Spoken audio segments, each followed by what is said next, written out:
¿Cuándo empezó la violencia? ¿O empieza en cada uno de nosotros? Mis ambiciones que empujan al Goliat, o mis ansias de justicia que motivan al David. ¿Acaso existe una violencia mala y una buena? ¿Dónde está la raíz de la violencia?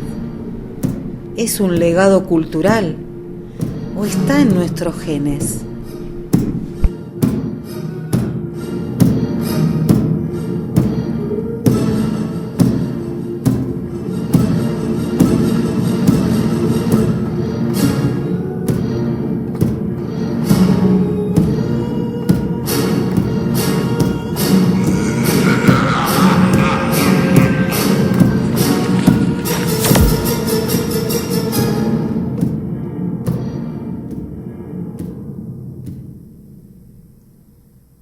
Creo que es innata en el ser humano la violencia, a pesar de nosotros.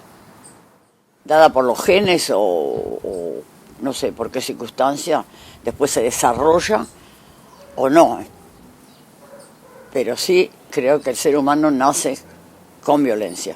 No, la violencia es una conducta aprendida, como se aprende a caminar, a hablar, a comunicarse con el resto, uno también aprende a ser violento. Naturalmente ci siamo evoluti dall'animale che eravamo prima, dall'uomo di Neanderthal e da tutti i nostri primati, quindi possiamo usare adesso il nostro cervello non tanto per fare violenza ma per fare cose migliori di questa, insomma. Credo comunque che una parte violenta di noi sia rimasta nel nostro DNA. Se vogliamo cambiare le cose, la violenza sarà necessaria, in quanto dato che sono gli altri, quella piccola massa di persone che gestiscono il mondo, tipo che ne so, nel sistema economico è la classe capitalista che si approfitta della forza lavoro, puoi fare sciopero, quello che vuoi, resistenza come hanno fatto gli indignados, il problema è che pigliano tranquillamente e ti puntano le armi e lì non puoi restare lì fermo a farti puntare l'arma, bisogna unirsi tutti quanti e purtroppo attraverso la violenza riscattare i nostri diritti. Podría ser un 50 y un 50, porque bueno, muchas veces no sé si estamos condicionados o no, pero creo que también influye el entorno del el tema de la crianza, la familia o la misma sociedad que también hoy en día está tan violenta, digamos, ya sea de manera física o de manera verbal o violencia psicológica. Yo creo que no, porque creo que cuando nace un ser humano, todos los niños son inocentes, entonces es la influencia de otros seres humanos que crea la violencia.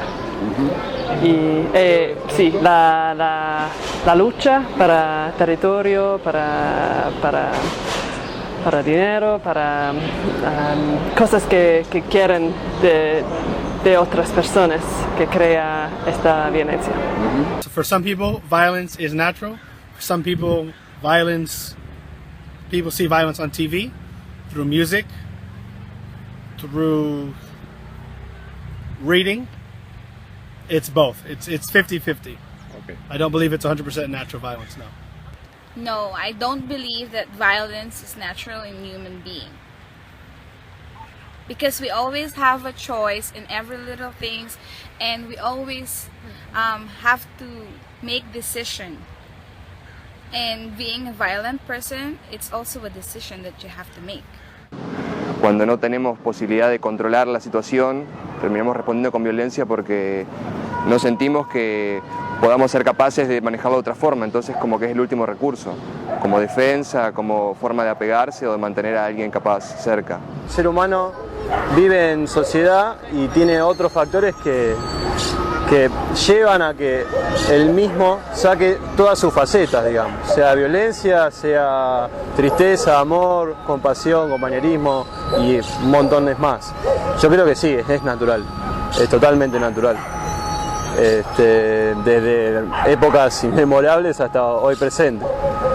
Así que, nada, sí, me parece natural. Arrogante enano, ¿tú crees que me has ganado por un piedrazo con suerte? Ya verás cómo os aplastaré. Solo te tiré la piedra para que me prestes atención, pero no puedo vencer tu grandioso poder. Quiero que hagamos cosas juntos. ¿Para qué os necesito? Puedo eliminaros. Si me eliminas, no podré ayudarte, y tengo muchos motivos para hacerlo. Permíteme ayudarte. Además, si hubieras querido eliminarme, ya lo hubieras hecho. No te mataré por ahora, pero sabrás lo que es trabajar, y sabrás quién manda.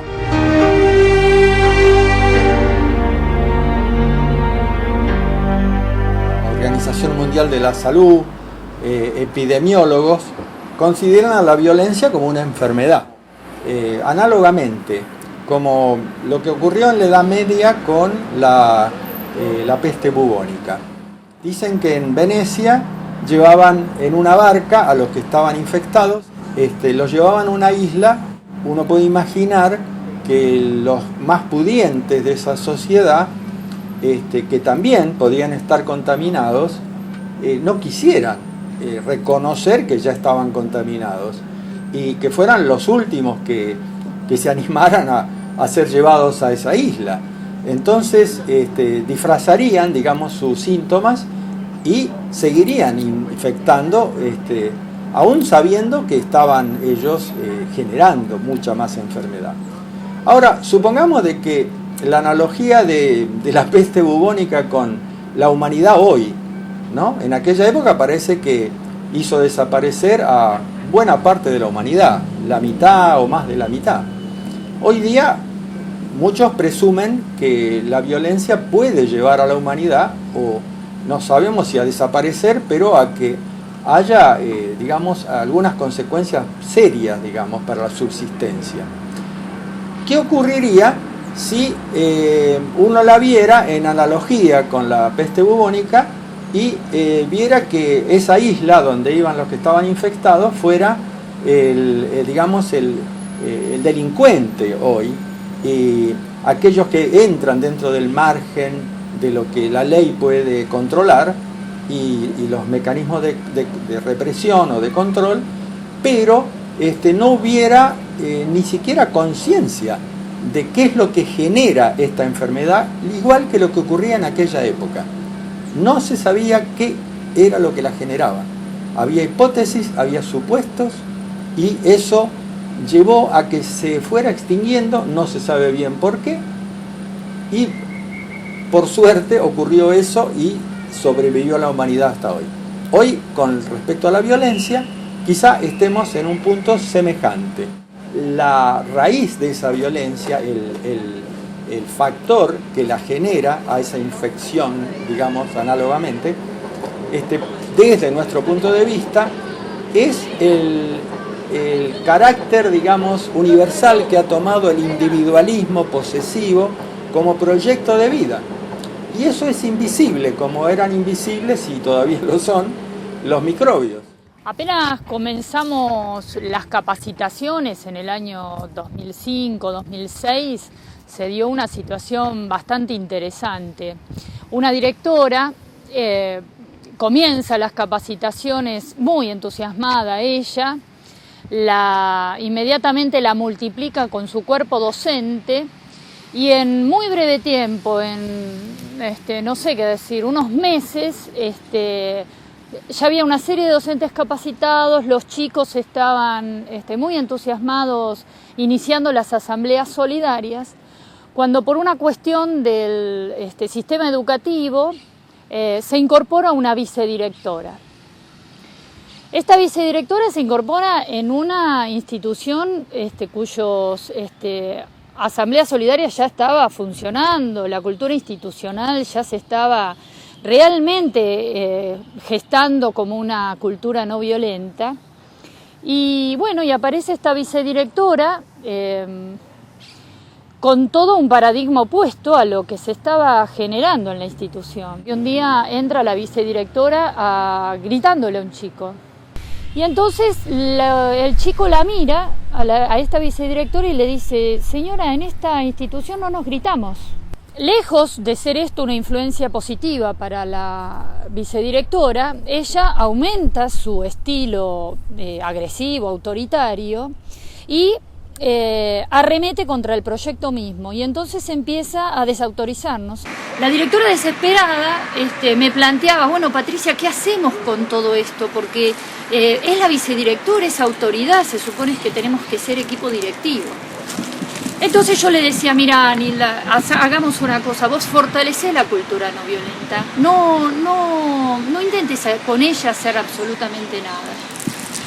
Llegó a tal el nivel de tensión que en un momento dado la vicedirectora hace una presentación a las inspectoras y la directora se ve en situación de tener que dar explicaciones sobre el proyecto.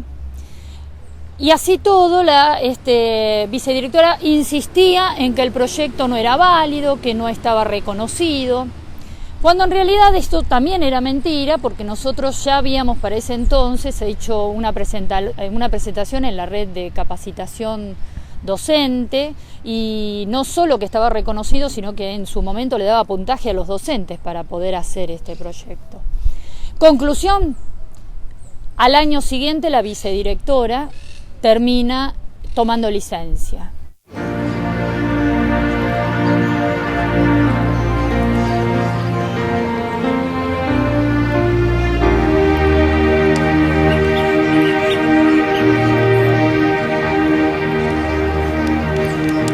¿Qué era la no violencia activa? Mientras lo veía a mi marido hacer el curso, lo veía llorar, y yo misma le decía que para qué sufría haciendo el curso si le hacía mal que no lo hiciera, porque lloraba permanentemente mientras estaba contestando las preguntas. El cambio lleva mucho tiempo. Ahí uno se da cuenta cuando empieza a hacer en las primeras partes de la capacitación, que es el cambio interno. Uno se empieza a dar cuenta de que no es que uno nace violento. Las circunstancias, la sociedad, esta sociedad muy de consumo, de ver quién es el primero ante todo, es el que nos va transformando, en cierta forma, en personas cada vez más violentas. No podía llegar a entender los cambios porque no podía verlo personalmente en alguien, hasta que empecé a ver los cambios, primero en mí y después en los chicos. El proceso fue dándose en los chicos y fue dándose en mí porque yo me di cuenta cómo ellos iban reaccionando frente a situaciones que tenían que ir al pasado, que tenían que reconciliarse con el pasado, y que no era solamente el perdonar, sino aceptar que eso había ocurrido y que bueno, que ya estaba, teníamos que aceptarlo de esa manera. Yo he podido transformarlas, sobre todo porque, bueno, sufrí mucha violencia cuando era chico. Una de las cosas que me he dado cuenta, bueno, que lo positivo para mí en este momento es poder trabajar con otros chicos que están pasando por la misma situación y que esos chicos sean a su vez los que van replicando todos estos talleres y todas estas capacitaciones.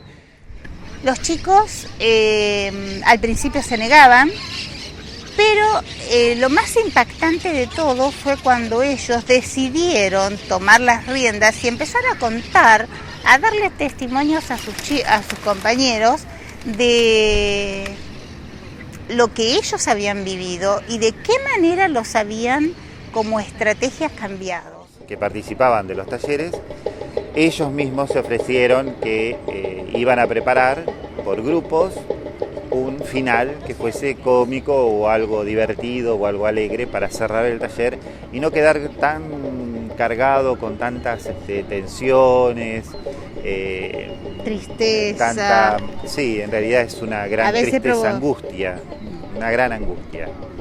Y bueno, y salíamos muy bien de los talleres, muy contentos. Nunca nuestros talleres duraron 3 horas. Por lo general nos tienen que correr de la universidad porque... No seas tramposo, Axel.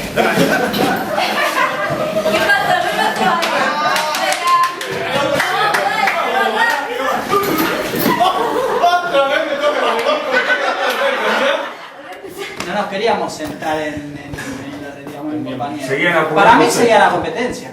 Sí, para que se estaba primero. Para mí estaba no había... como mezclado, ¿no? Igual yo me quedé en la competencia. No todo es externo, no todo es interno. Hay una interconexión entre esos mundos. Y lo institucional en el medio. Esas normas institucionales que hacen que uno potencie ciertos aspectos. El primero era pura competencia.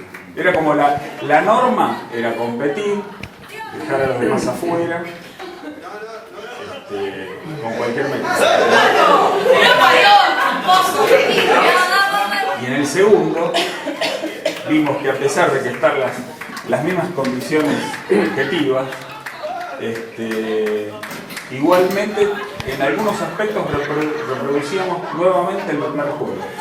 Pero en otros aspectos no. En la medida que avanzó el juego, fuimos como asimilando la nueva norma, fuimos cambiando ese molde invisible, porque tuvimos ahí como una lucha interna, ¿no?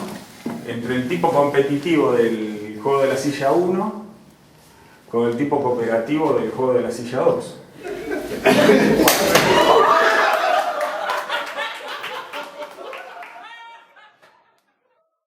Llevamos esto al Consejo Provincial de la Mujer, donde sí fuimos aceptados por nuestro proyecto y hasta ahora se encuentran haciendo capacitaciones para la formación de gente que pueda participar en barrios, en instituciones como la policía, en escuelas, en centros de salud. Bueno, más que nada lo que queríamos es rescatar de que pudimos concientizar y mostrar a toda la gente de la provincia y digamos no solamente de la provincia sino también en Jujuy lo que es los consejos permanentes de la no violencia y fomentar ciudades no violentas. Nosotros acá hicimos los 9 módulos de los consejos de la no violencia y lo hicimos con talleres. Y en uno de los talleres donde estuvo presente, creo que fue la profesora Nayi con Alejandra, nos dimos cuenta cómo las mujeres se comienzan a desestructurar, comienzan a alivianarse de las cargas que tienen, comienzan a sacar muchas cosas de adentro que normalmente y cotidianamente no las pueden expresar. Vi por ejemplo la policía, las mujeres de la policía que uno pasa delante de ellas y están serias, bien quietas, como estacas. Sin embargo, en esos talleres se reían, se caían al suelo, por ejemplo en el juego de la silla. Nos causó muchísima gracia y muchísima satisfacción de ver que las mujeres podían sacar de adentro cosas que ni ellas mismas entendían que las tenían. Para mí trabajar con los consejos para la no violencia es una forma de expresarme en el mundo y también estar a la par de los que están cerca mío, es decir, mi familia, mis compañeros de trabajo y hasta extendiendo esto hasta la ciudad, ¿no? Participar algo así como intencionalidad de querer cambiar para un mundo menos violento dentro de las posibilidades de cada uno. Yo no sé si es uno el que lo hace el cambio en el otro, pero sí sé que cuando uno es constante, cuando uno entrega de corazón, el otro lo puede sentir. Y que cuando el otro lo puede sentir, puede reflexionar para adentro de que él también lo puede hacer. Y que no es que uno es super humano, sino que uno es una persona con sentimientos como todos tenemos sentimientos y todos tenemos ganas de hacer cosas. Aunque a veces no se las sientan, yo creo que todas las personas tienen ganas de hacer cosas. Algunos están dormiditos, otros están anestesiados, otros están cansados, otros frustrados, pero cuando esas ganas se despiertan, uno siente que ha hecho algo, que ha mejorado algo, ¿no? que no solo ha mejorado la vida material o la cuestión momentánea de urgencia que la persona estaba pasando, sino que ha logrado que esa persona se sienta para adentro. Y cuando eso se logra, es importante porque la persona va a encontrar en ese sentimiento la fuerza para hacerlo también.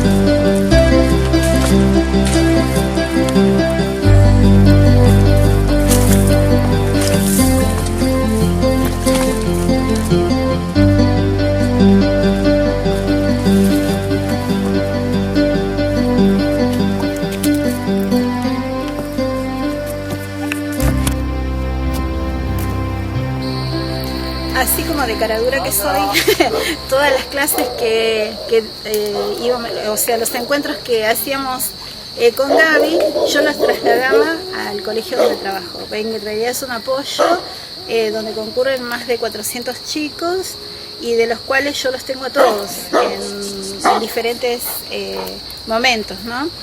Y bueno, empecé a transmitir y empecé a enseñarles como primera medida a respirar 3 veces antes de empezar. Y bueno, al principio me costaba un montón, hoy en día para sintetizar, cuando por ahí yo vengo acelerada y les empiezo a contar la actividad que vamos a hacer y se paran y me dicen, no, vamos a respirar hoy. Y entonces, bueno, empezamos con eso, que parecía un juego, hicimos una jornada con los que más nos cuesta trabajar, es con los chicos de 16 a 19 años que concurren al lugar también. Era como que no podíamos llegar porque nada les llama la atención, todo les parece aburrido. Y bueno, empezamos a hacer una jornada diferente con ellos, en otro horario, en otro espacio. Empezamos a hablar de los grafitis, qué podían decir en los grafitis, y bueno, ellos solos empezaron a escribir en papeles, como para después volcarlos en las paredes, y salieron cosas hermosas que me hacían llorar cada vez que las leía. Que todos los ejercicios, violencia. Claro. Ya nos hemos reído, pero bueno. Pero la pasamos bárbaro. Bárbaro, la pasamos. Sí. Hoy faltaron todas las chicas que... mi nombre es Marta, yo soy una trabajadora social en el tema campesino y me pareció muy interesante concurrir de acuerdo a lo que fue mi historia, que en la época de los 70, siendo alfabetizadora en las villas, fui violenta. Y la realidad que ya llevo casi 40 años trabajando en organizaciones sociales y la violencia no aporta al cambio personal. ¿Qué es lo que en mi vida ha aportado al cambio personal? A algo a favor es tratar de poner otras herramientas que hagan que uno cambie su estructura mental.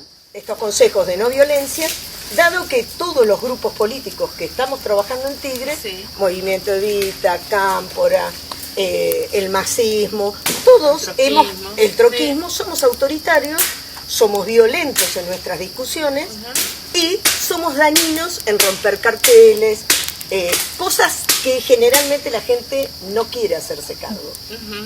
Entonces, vos como coordinadora... Sí, yo vengo del trotskismo, vengo de la necesidad de un cambio social, de una transformación en las condiciones en las que se vive, pero conozco asilo, conozco la enseñanza y esa enseñanza me lleva a mí a transformarme profundamente, transformarme en forma interna. Y a la vez de generar estos consejos de no violencia con estas amigas que también vienen por esa lucha, por esa pelea, por estos cambios de condiciones y entregarle esta enseñanza que yo tuve de necesidad de un cambio interno también. Fue una experiencia muy interesante para ellas y para mí.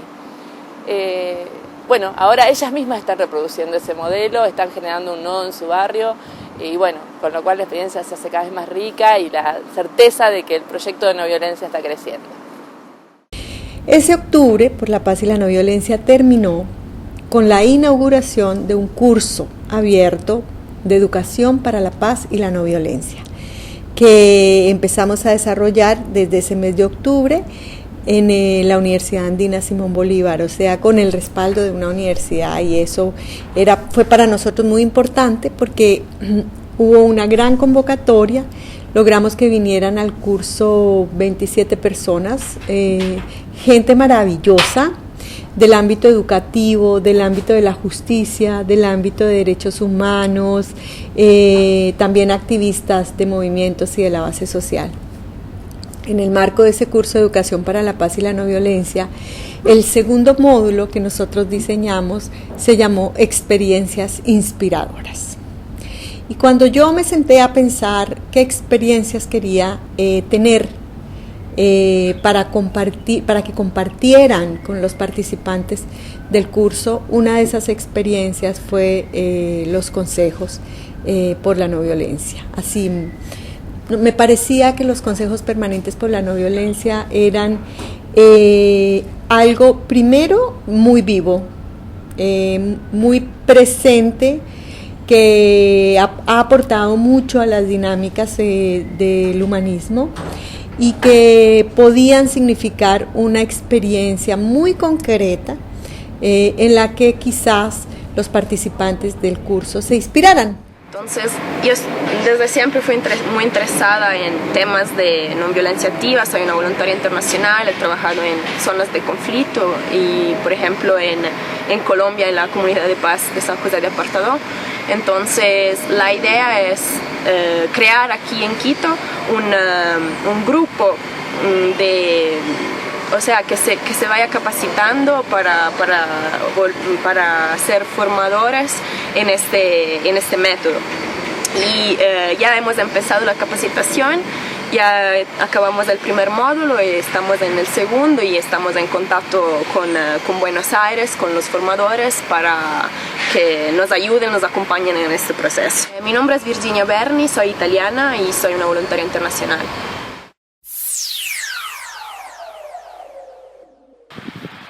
Hi, my name is Janet Shirley, and I'm from San Francisco, California. I want to talk a little bit about the communities for active nonviolence, which are taking place in Africa, and specifically East Africa. For the last 5 years, communities of active nonviolence have been forming in Uganda, and more specifically in Kampala, Uganda, the capital city of Uganda, with youth from many different high schools. We're forming clubs, and we call them CAN, Communities of Active Nonviolence, where the students come together once a week to discuss how they can resolve situations of violence. On top of there being a discussion group, we also do workshops in entrepreneurship.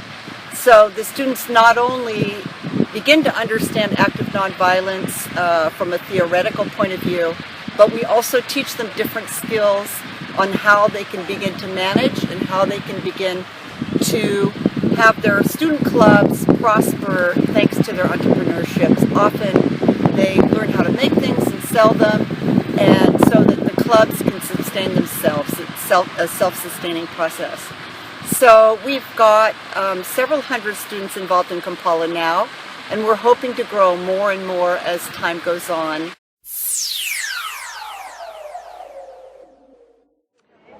Hola a todos, soy Francesca, soy aquí en Florencia, enfrente a la copia del David di Michelangelo.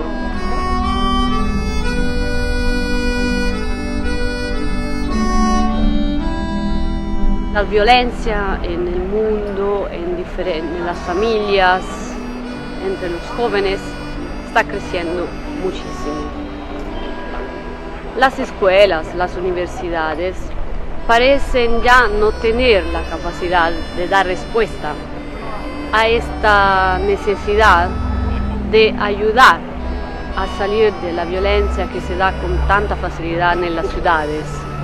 Hemos trabajado también con enseñantes, profesores de escuelas y universidades para que ellos también tengan instrumentos muy concretos para ayudar los jóvenes a salir de esta violencia y encontrar nuevos valores y una estabilidad interior, una sanidad interior. Esto lo hemos desarrollado en Ciudad de México, en Italia, en Rumanía, en India, y parece que cualquier lugar se hace, siempre la respuesta es la misma. Siempre la situación que se da es la misma. Hay una gran necesidad de parte de estudiantes y de enseñantes de tener herramientas para construir un ser humano más libre de sufrimiento y no violento.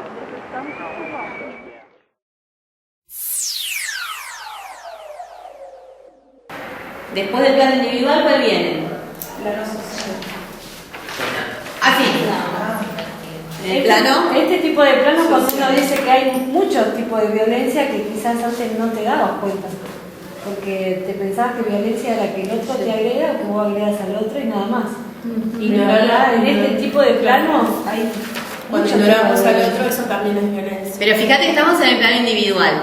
Claro, por eso, hablando de lo individual, ahí está. Surgen un montón de tipos de violencia que uno no las tomaba como que era violencia. Y cómo se interrelacionan, ¿no? Porque esto que hablamos, el caso que contaba antes Jessy, ¿no? Yo estoy mal, estoy re tenso conmigo, tengo un montón de temas del pasado sin resolver, estoy como a punto de explotar, apenas me pasa alguna cosa con alguna materia o algo en el colegio.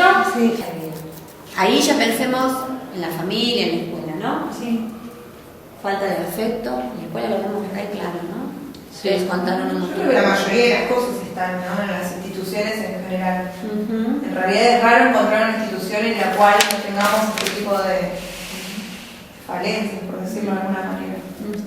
Como que pierden el sentido inicial con el que se formaron. Sí, incluso hasta cuando dice enfoque violento del cambio, ¿no? El que dice es todo un desorden en la escuela y quiere como ordenarla o encauzarla y termina siendo autoritario y en ese momento también, tal vez está queriendo hacer un cambio, pero si el cambio es violento, tampoco se va a poder esto extender ni cambiar la realidad en la que viven los chicos, ni los padres, ni los docentes, o sea, nadie.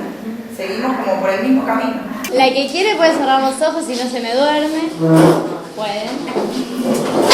Y les vamos a pedir que traten de ver qué imágenes, qué sensaciones, qué acciones se les viene a la cabeza frente a la palabra violencia.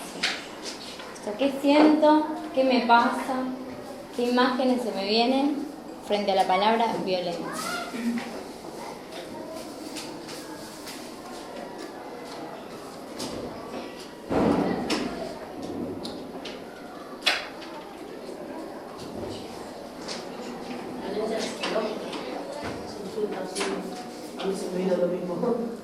Si quieren pueden anotarlo. ¿Yo? Si soy divina. ¿Yo puedo ejercer violencia con otro? ¿Se les ocurre que alguna de ustedes puede ejercer violencia? Jamás, obvio. Si somos toda gente buena, además. Si somos toda gente buena, si todas nos amamos. A ver, ¿cuál sería un ejemplo de la violencia que nosotros podemos ejercer hacia otros? Los hijos. A ver. Yo me hago menos culpa, que a veces me desbordo y trato mal. Y después recapacito, pero no, ya está, porque le queda en la conciencia a ella. Y uno trata como de luchar contra lo que por ahí se crió o eso, pero cuesta. Bien. Muy bien, es verdad. Ah, mirá. ¿Otro ejemplo? Y uno hiere con las palabras. Yo soy muy hiriente cuando me enojo, soy muy mala. Me doy cuenta, pero después uno ya lo dijo. ¿Pusiste marketing? Nosotros pusimos violencia simbólica a través de miradas, el marketing, viste, las propagandas. Es verdad. Pero no se, Que te ponen no figuritas. no se copian. Ponen chicas lindas, flaquitas. Que con esta crema te vas a sacar las arrugas. No, es mentira. Es mentira. Reduce factura, es mentira. No, tampoco, mira.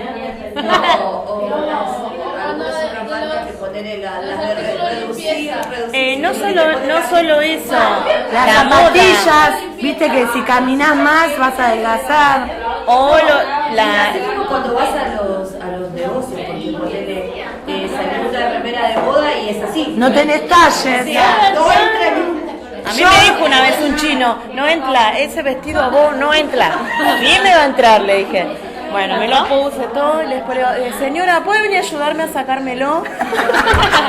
Y me dice la china, yo dije no entra. El taller de las virtudes te pone en situación de contacto con lo mejor de uno y lo mejor de los demás, genera clima, genera reconocerse, revalorarse, genera la posibilidad de tomar lo mejor de uno y proyectar en dinámica hacia adelante el futuro abierto, ¿no? Sinceramente el taller de las virtudes para mí es la herramienta por excelencia. Yo me puse a pensar qué era la violencia para mí y cómo la vivía yo.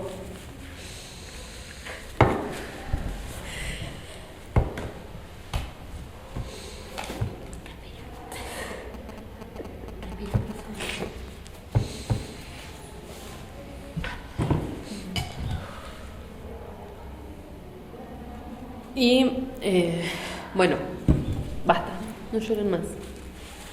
Tranquilo. Y a partir de ahí, visualizar yo qué era la violencia y encontrar eso que yo decía que no lo veía como algo que era violento, de tenerlo incorporado, naturalizado dentro de mí, de decir, yo no lo veía como que eso era algo violento, pero dentro del taller fuimos obteniendo herramientas que nos ayudaron a rescatar nuestras virtudes, a mirar siempre y apostar a lo positivo, y me sirvió mucho.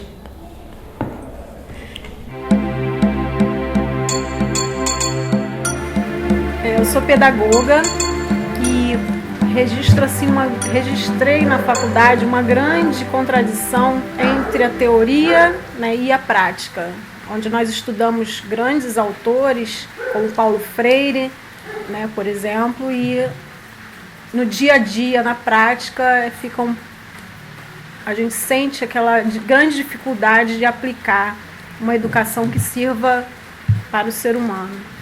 E quando eu conheci os Conselhos Permanentes pela Não Violência Ativa, eu vi uma grande possibilidade de poder ensinar a não violência, né, uma metodologia possível para a gente poder aplicar no dia a dia.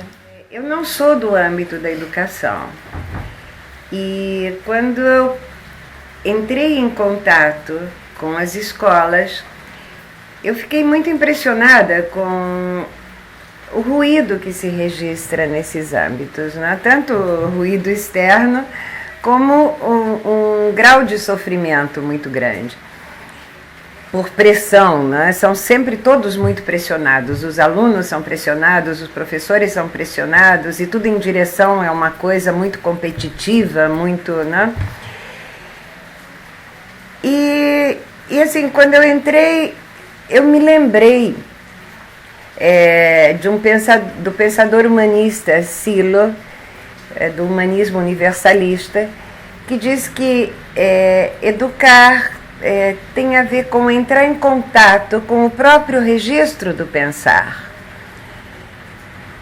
E eu me dei conta de que, assim, o contato que se tem com a gente mesmo, num âmbito tão para fora, era uma coisa muito difícil. A partir da Marcha Mundial, nós fizemos a apresentação da Marcha Mundial pela Paz e a Não Violência para o coordenador da Secretaria da Metropolitana, né, e ele nos indicou 5 escolas para participar do evento na Cinelândia, no centro do Rio de Janeiro. Após esse evento, a própria Secretaria convocou uma capacitação e daí apareceram mais de 100 orientadores educacionais, professores, diretores, né, nem cabia dentro da sala, para iniciarmos o processo dos 6 encontros para capacitação nos Conselhos pela Não Violência. toda essa pesadez que tem, essa falta de futuro que se registra com o tema da violência, é como uma cortina de fumaça muito densa, que na verdade a não violência ela está à flor da pele e que com apenas se mexer alguma coisa para que a gente possa ter um corpo e possa registrar um pouquinho do mundo interno, já tudo isso como que muda.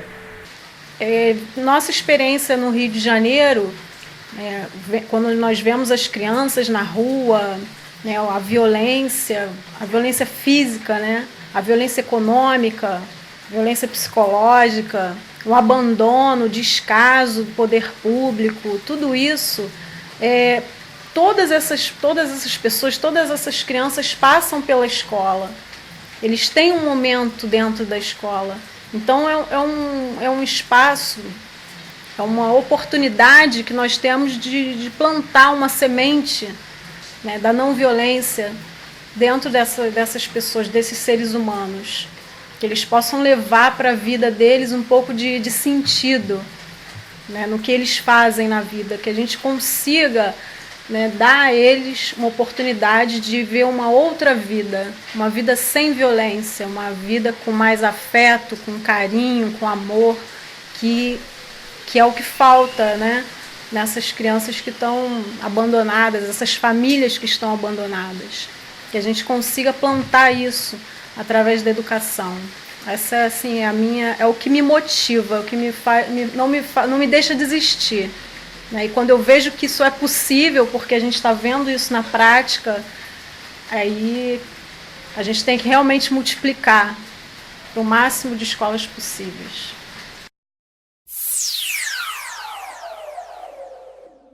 Empezamos todo un proceso en Lima hasta lograr la creación del nodo de Lima, con la creación simultánea de 3 centros de capacitación permanente para la no violencia activa. La primera fue desde la institución que formamos, que yo formé, Urbanos Perú Proyectos Humanistas. El segundo fue Aprendizaje Seara, al cual surgimos como una alianza. Y finalmente en el Colegio de Psicólogos del Perú se instaló el tercer centro de capacitación permanente por la no violencia activa, en donde capacitamos a 172 psicólogos que ahora son miembros de las Brigadas Blancas. Y estas Brigadas Blancas participan desde el Colegio de Psicólogos en actividades para prevenir la violencia. Una cosa interesante que surgió en esta experiencia es que los psicólogos finalmente llegaron a las calles, finalmente pudieron participar en la comunidad de manera voluntaria, de manera muy participativa, y estas participaciones, estas actividades de los psicólogos también nos fueron dando muestras de la urgente necesidad de trabajar en la población y con la población. Las experiencias siguen creciendo, tenemos ya 4 años de experiencias en el Colegio de Psicólogos del Perú, están reconocidos por una resolución del mismo colegio y las actividades se proyectan ya de manera sostenible.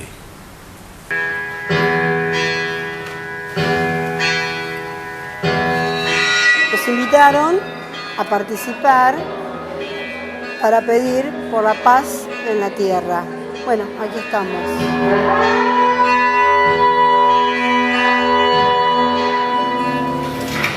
La paz prevalece en Nueva Zelanda. La paz prevalece en Nueva Zelanda. Irán. La paz prevalece en Irán. Que involucra muchísimas religiones, muchísimas ideologías. Fundamentalmente lo más importante es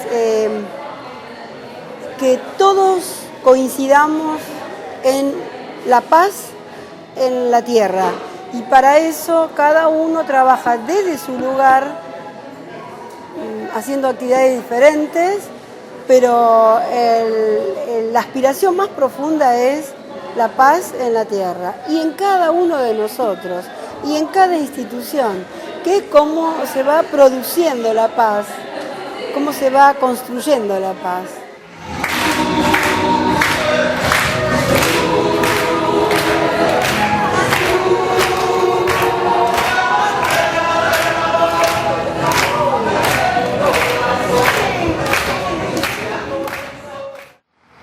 Me sucede que el verdadero contacto con el otro lo tengo cuando me siento cara a cara y puedo ver que está haciendo un descubrimiento nuevo, puedo sentir que está haciendo un descubrimiento nuevo. Y en algún punto tengo la intuición que ese descubrimiento nos está cambiando la vida. Llevamos haciendo los talleres desde hace ya muchos años, desde el 2003 que estamos haciendo intentos, con distintos formatos, más largos, más cortos, con mucha gente, con poca gente, con una diversidad de personajes, de ámbitos. Y si hay un común denominador en todos esos momentos, y si hay algo que me define en todos esos ámbitos, es que soy y que me convierto todo el tiempo en una entusiasmadora profesional. Casi podría decir que es el motor de mis días. Partimos de que sintió desde hace tiempo, quizá durante toda su vida, la necesidad de hacer algo por cambiar el mundo, por hacer algo por otros, por cambiar este mundo injusto, este mundo sufriente. Resulta que nosotros le ofrecemos una manera de hacerlo y lo conectamos con otra gente que lo está haciendo. La evidencia de que es posible, el que es posible, les abre el horizonte, porque la primera dificultad que tiene el que quiere hacer algo para transformar las cosas es que no se puede. Lo han convencido de que es imposible. Cuando ve gente que puede y cuando ve gente que lo está haciendo y además hay un procedimiento que él puede aplicar, resulta que se larga a hacerlo. Ponerse en marcha es lo que a él lo transforma. ¿Y qué es lo que le transforma? Como mínimo, le transforma la esperanza que tiene en el futuro, y esta esperanza le devuelve la alegría, le devuelve la fe en que la vida tiene sentido, que vale la pena intentar algo y que no es inútil el esfuerzo, y también le devuelve una cierta paz interna de relación mejor consigo misma. Es como que la vida de uno empieza a tener más significado cuando uno hace lo que verdaderamente quiere. Y eso que quiere, sobre todo lo descubre cuando empieza a hacer cosas por otros, porque hasta ahora no sabía que era posible hacer cosas por otros y no estar loco, y no ser raro, y no ser especial, sino que esto nos pasa a todos. Bueno, gente, terminando ya este encuentrito, me gustaría saber qué reflexiones o qué emociones surgieron, qué pensaron. Marce, ¿querés arrancar vos? Bueno, a mí me sorprende. Yo lo que quisiera decir es que... Deja hablar. Que esta semana, por ejemplo, caí en la cuenta de un montón de cosas que pasaron y que al principio uno no las ve como violentas. Pero, viniendo para acá, tuve una situación con un tipo en el auto. Bueno, todo el mundo maneja medio apurado, pero el tipo estaba como sacado. Por suerte no se la seguí. Yo estoy muy conforme, muy contento. Creo que todos acá, ¿no?, compartimos eso. Bien, muchas gracias. Bueno, yo lo que agradezco de este taller, de haber participado en este taller, es tener herramientas que a mí me sirvan para poder generarlas en el aula y en mi vida personal también, ¿no? La verdad que lo agradezco. Sí, a mí también me pasa de sacar emociones, ¿no? Que uno viene de mucho tiempo atrás y poder comentarlo con mis compañeros y servir, ¿no?, de eso que nos pasa, usarlo para mejorar. Y es muy productivo. En nosotros se ve una mejoría importante. Agradezco mucho a mi amigo David que me ha traído hasta aquí, porque si no, no hubiera venido. Agradezco también a todos y a la señora maestra. Quiero deciros que esto fue muy importante para mi persona. Yo descubrí hoy lo que siempre supe en secreto, que siempre quise ser como mi amigo David, un simple pastor de ovejas. Pero como nací grandote, siempre me mandaron a la guerra. Lo que había que hacer era la guerra, la fuerza, la guerra. Ahora sé que puedo elegir. Tendré mi cabaña y mis ovejas, y nunca empuñaré un arma. Dejaré de usar el puño y la espada por la palabra. Muchas gracias, muchas gracias.